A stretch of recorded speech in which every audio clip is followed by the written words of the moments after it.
শহরে এমন অনেক ঘটনা ঘটে, এই শহরে এমন অনেক মানুষজনেরা থাকে যারা দুমুঠো ভাতের জন্য এদিক ওদিক ঘুরে বেড়ায়, যাদের কখনো দেখা গিয়েছে তাদের ছোট শিশুটি হাতে নিয়ে তারা বসে রয়েছেন, আবার কখনো দেখা রয়েছে অসহায় নিপীড়িত অবস্থায় এই শীতের মধ্যে দাঁড়িয়েও তারা বসে রয়েছেন, তারা পাননি সাদা ভাতের গন্ধ।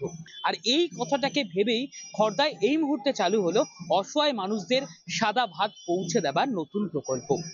खाना बहुत अच्छा लगा और बच्चा के लिए बहुत भी अच्छा लगा है। हाँ, हम यहीं पे रहते हैं।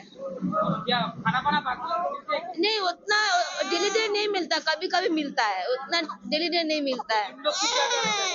इन लोग को तो जो भैया लोग खाना देता है लोग बहुत अच्छा है।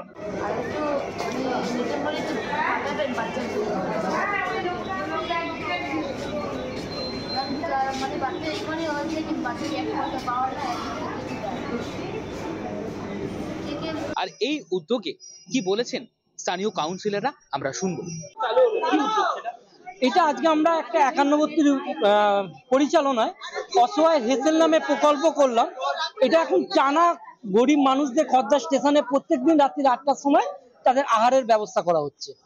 হ্যাঁ, আমরা আবেদন, এটা যেমন একটা মানুষের ঘরে আমাদের যেমন দৈনন্দিন ঘরে যেমন খাবার ঘুরিয়ে ঘুরিয়ে থাকে, এটাও ঠিক সেরকম থাকবে, কোনোদিন মাছ, কোনোদিন ডিম, কোনোদিন মাংস।